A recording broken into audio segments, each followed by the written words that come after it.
after the motorcycle scene, um, well, we are dealing with more Grimm, so we're telling people to get together and everything, and one lady's asking if it's safe, and of course I tell her it's safe. And more Grimm show up, so we got to go take care of those. Oh, what about that one Grimm? There was some Grimm looking at you guys from, I don't know, the one walkway up, just looking at you guys. Huh, I didn't notice. But I did notice the two, I don't know, saber-tooth tiger-like Grimm coming at us. I'll let Jean take care of this. He used his new little shield thing, got through it. Shield popped up to block the two, Tiger Grimm from getting to us, and Red killed him. Um, yeah, I kind of expected them to jump over the shield or something. Oh, well, I don't know. They're not that smart, Ruby. I mean, they're stupid animals, okay? So they were just scratching at it, and they didn't have time to figure it out before Ren killed them. Oh, okay. Right. So anyway, I came up with the idea that if Jean uses semblance, because he doesn't do it very much, he can amplify Ren, and we can get the whole bunch of people to Atlas without the Grimm, attacking us, because everyone will be calm and everything. And so we did that, and it worked out, I guess. Yeah, but wasn't Ren like having issues? He was having issues because he said there was like a lot to concentrate on. Because John was like, "Oh, you can do it," and Ren's like, "I don't need a pep talk."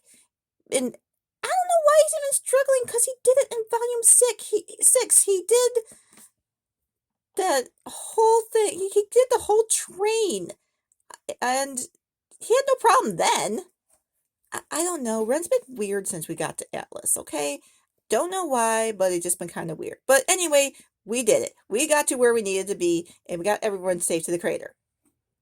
Oh, but there was like, the only problem we had was that one lady complaining. Like, she's just like, oh, do we really have to shack up with the animals down in the slums or whatever?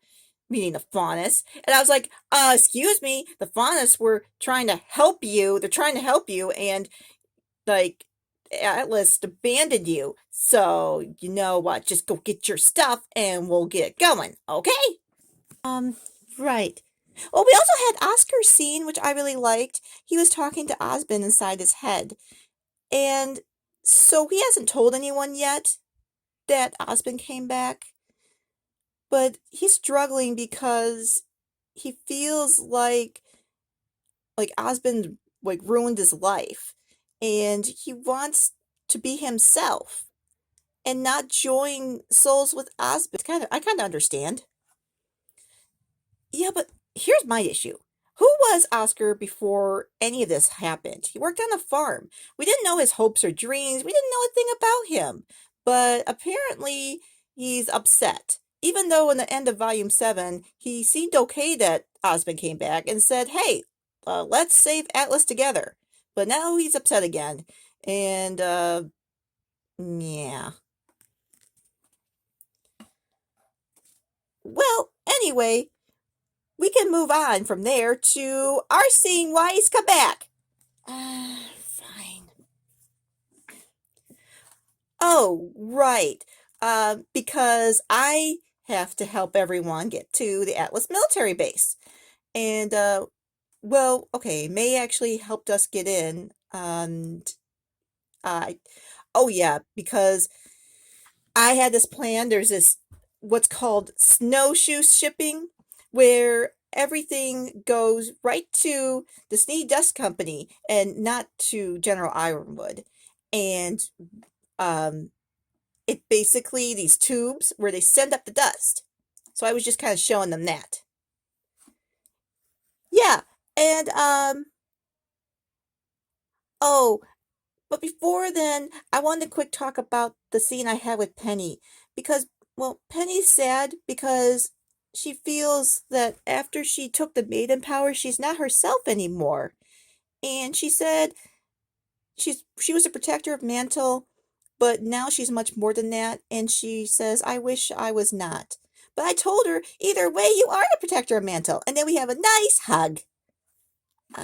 Right, great. So after that, so I'm trying to show them how we're going to use this, okay? I had this idea that, like, if we sat on the thing and someone pushed a button, we could be shot up to the Atlas military base. However, I was not ready for Nora to hit the switch and shove me. I mean, oh my gosh, did you see that? I could have broken my spine. I am so gonna get her. I tell you, ugh. She doesn't think about stuff before she does it. Yeah, but I'm sure everything will be okay. Yeah. Okay, it's my turn again. So now we got everyone to the crater, and that's where Fiona is, and she's been helping out down there in the crater with Hildefonsus, and we see the one that one Faunus. And by the way, Weiss, he didn't have bear claws. He had like badger claws. Get that right. Anyway, he's Fiona's uncle, and she's trying to help out there. She's getting stressed out, and then Joanna says, "Great, Fiona. Robin would be proud." And Ruby, yeah. See about that.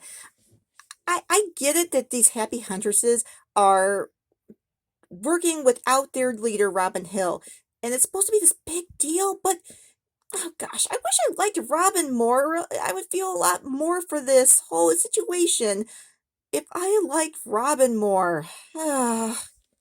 Yeah, whatever.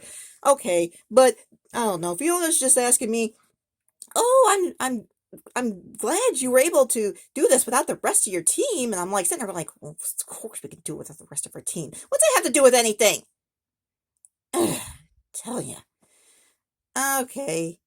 So, yeah, so I told her, as you can see, we're doing just fine. And then they talk about some Grim in the East or whatever, and I'm like, okay, let's go take care of that. So we go. And so this, I think, actually was, well, after my motorcycle scene, probably the best scene in the whole episode, because we go to attack these Grim, we get rid of the one Dragon Grim or whatever, and then more of those saber-toothed tigers come, and then suddenly they run away. And we're sitting there going like, why'd they just run away? And then this big Grim comes down, and it's like, oh my gosh, I've never seen anything like it. And it grabbed Oscar, and it's like slamming them on the ground.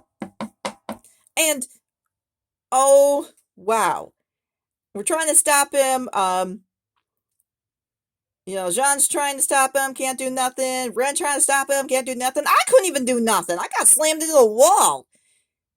Maybe if you guys worked on better strategy and not just run at it. Whatever, Ruby, we weren't even there. Anyway, yeah, so I realized that the thing was using Asker as a shield to stop us from attacking it. And then Jean's like, well, Grim aren't that smart, as we saw back when he threw the shield at the other two. But apparently this one was. And then it transforms. It gets on two legs.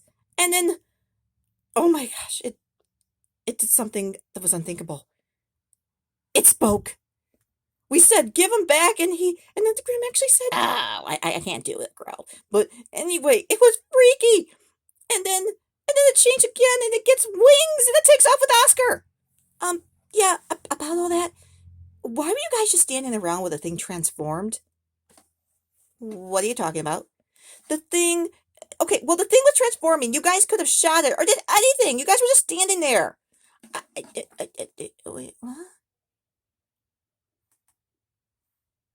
You weren't there, Ruby. Anyway, we did what we could. And the thing took off with Oscar, and Fiona's all calling me saying, we need your help, guys. And I'm like, dude, we're not going to be able to make it because, oh my gosh.